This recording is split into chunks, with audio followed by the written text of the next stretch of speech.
All right, so I'm going to start going over this question by question. So if you guys can put your Chromebooks away, please. And as you can see on the answer key that I posted online, I wrote the method that I used for each problem.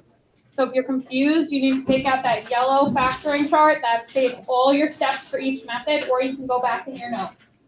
So for the first one, you're starting out with GCF. For every problem on here, you should always look to do GCF first. Okay, your GCF was 3x.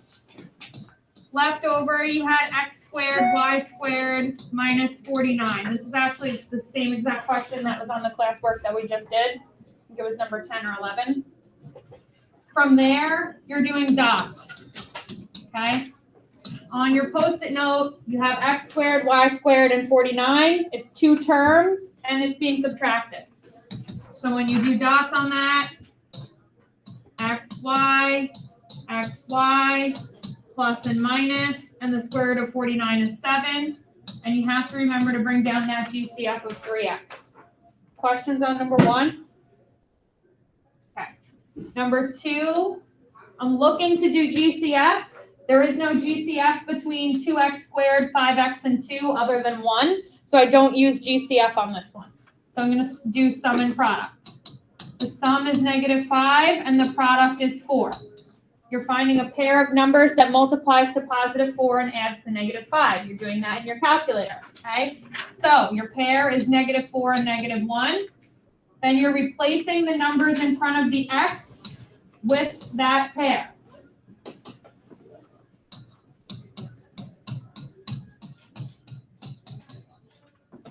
Just like that. Then you're factoring using GCF. So you're grouping the first two together, 2x squared minus 4x. Your GCF is 2x. You're left with x minus 2. Then you're carrying down the sign, the subtraction. Your GCF between 1x and 2 is 1. Your second parentheses has to match your first parentheses, so it has to be x minus 2. So your final answer is the bubble they share, x minus 2, and then everything else, which is 2x minus 1. Questions on number 2? Okay. Number 3, you're starting off, again, you're looking to find a GCF.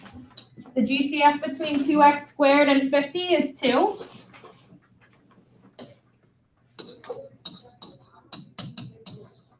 Left over, you have x squared minus 25. Now you're looking at that bubble, you're saying, can I factor that again? The reason you have to factor again is because they use the word completely. That means more than likely you're going to have to factor more than once on that question. You can use dots on this bubble.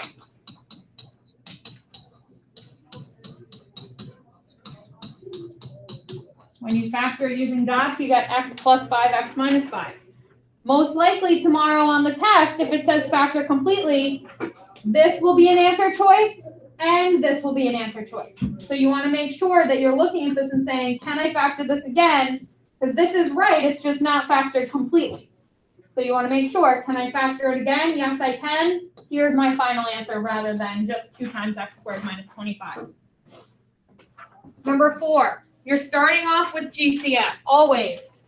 I'm looking at this, x squared plus 5x. The GCF is x. That's what they have in common. Left over, when I pull out an x, is x plus 5. And that's it on that one. You can't factor that one again.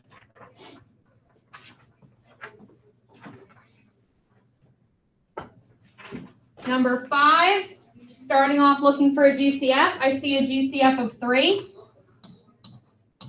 You can jump right into sum and product on this one if you want, but you're going to have to do GCF at the end if you do that. GCF is 3. Left over, x squared plus 5x minus 14. Now you can use sum and product with the shortcut on this bubble here because there's an imaginary 1 in front of this x squared.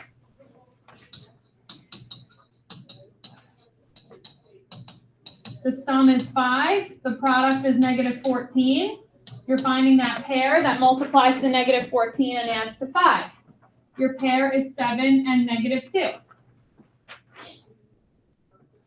So then you can just do the shortcut, x plus 7, x minus 2. Stick the pair in the parentheses with the x. Don't forget to bring down that GCF out in front. So your answer is 3 times x plus 7, x minus 2. If you chose to do sum and product first, that's fine, but you're going to get bubbles here that aren't totally factored. So you're then going to have to pull the 3 out at the end, which is up to you. Number 6, 16y squared minus 9. Right away, I can use dots on that. Everything on there is on my Post-it. Set up my plus and my minus. Square root of 16y squared is 4y. Square root of 9 is 3. Be careful that you're not writing 8y here. You're not dividing by 2, you're taking the square root. It's a common mistake I saw on the last test. And then same thing with number 7, that one is dots as well. All of those are on your Post-it, 4x squared and 25. It's 2 terms and it's being subtracted. So you have 2x as the square root of the 4x squared, a plus and a minus, and the square root of 25 is 5. So your answer is 2x plus 5, 2x minus 5. This almost looks like a GCF at first glance, but 4 and 25 don't have a greatest common factor that's bigger than 1. 1 is the greatest common factor of those two. Questions on the front? Okay, what you'll notice with this is if you understand how to do this, you're going to breeze right through this test. You're going to be done very quickly because it's only 15 questions. Same with this review sheet. If you understand it, you breeze right through the problems. If you're struggling still, you need to study, and I have a couple of extra review sheets if anyone wants to take to redo again and again and again tonight, because that's the best way you're going to learn is by redoing them. So you need to be able to figure out which method am I using and jump right into doing it. Any questions on the front? Okay, flip to the back, number 8. This was 4 terms, so you had to use grouping. Automatically, if you see 4 terms, you're doing grouping. As you can see, number 8 and number 10 are both grouping questions. There's 2 grouping questions on this review sheet. There's 2 grouping questions on the test. Same exact amount of questions for everything on the test that's on the review sheet. So I'm starting off with grouping my first 2 terms, 3x to the third minus 5x squared. The GCF of those 2 is x squared. Left over, I have 3x minus 5. Then I'm grouping together the second 2, 48x plus 80. I'm carrying down the sign to subtract. The GCF of 48 and 80.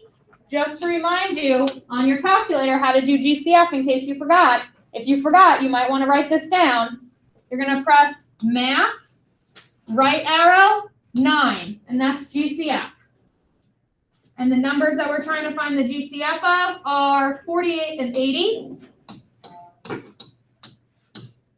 Your GCF is 16. Those numbers are pretty big, so if you didn't know that GCF off the top of your head, you can use the calculator to do that.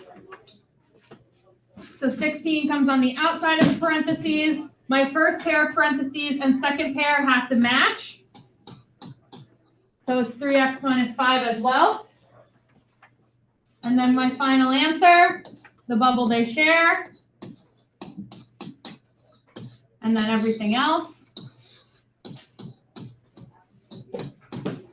Now, in this particular problem, this is not your final answer because you need to factor x squared minus 16. You can use dots on that. I never wrote grouping here. So now I'm using dots on that second pair of parentheses, x squared minus 16. And that's x plus 4, x minus 4. And then you have to bring down that 3x minus 5. So it's all 3 of these bubbles together as your final answer. And again, both of these are going to be an answer choice. So you have to make sure that everything's factored completely because this is not the right answer. This is the right answer. And then while I'm here, I'm just going to do number 10 because that's the other grouping one. You're grouping x to the third plus 2x squared. The GCF of those 2 is x squared. you're left with x plus 2. You're grouping 4x. Oh, this is the one that we had to change. This had to be changed to a minus. Sorry about that little typo there. So you're carrying down the minus in between the 2x squared and the 4x. And your GCF of 4x minus 8 is 4. Left over again, whoops. You have x plus 2 because they have to both match. So then you get x plus 2 times x squared minus 4. Again, you can factor x squared minus 4 using dots. So when you do that, you get x plus 2, x minus 2, and then also you have to bring down that other x plus 2 that you originally had. So all three of these bubbles are your answer for number 10. So don't be surprised on a grouping question if you get 3 bubbles.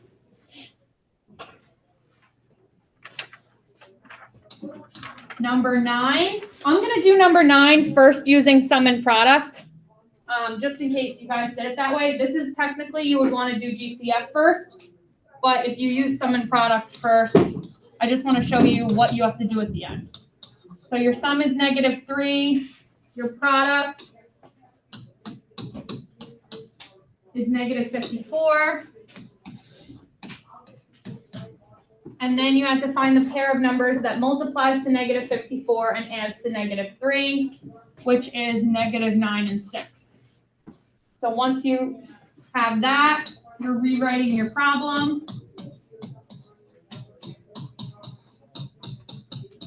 And you're just factoring it using sum and product. So you get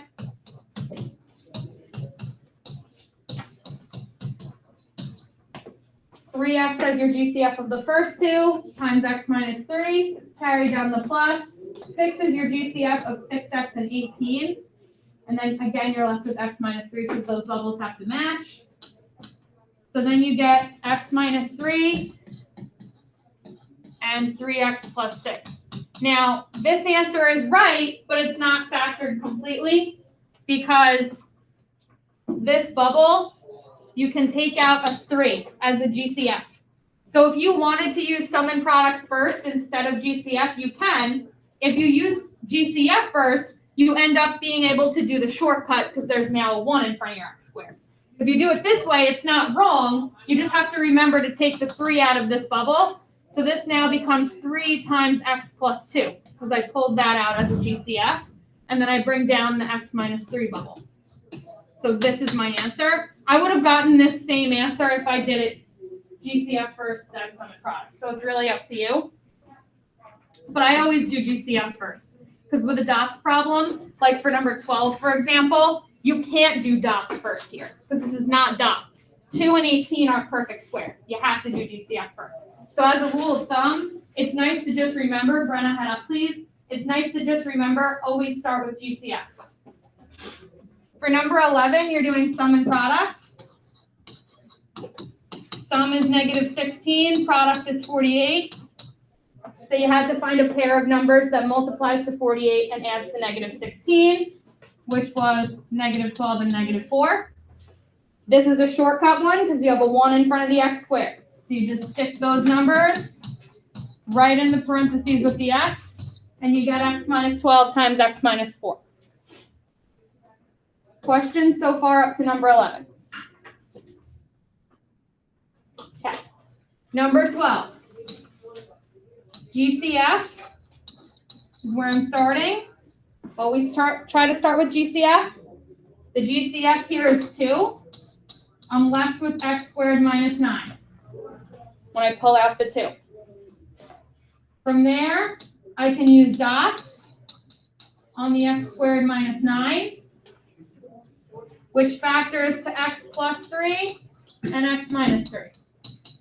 Then I have to remember to bring the 2 down. That's my GCF. So it's 2 times x plus 3 times x minus 3.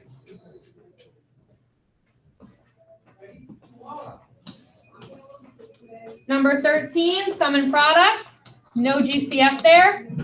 The sum was -5. The product was -14. I feel like we always get 5 and 14, some combination of that when we're doing this. This is like the 5th time. Your pair for this is -7 and +2. You have a 1 in front of the x squared. We're not packing up. We have a 1 in front of the x squared, so we can use the shortcut. X minus 7, x plus 2.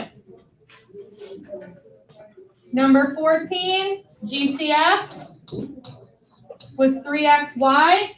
You're left with x squared minus 4. You can then factor x squared minus 4 using dots.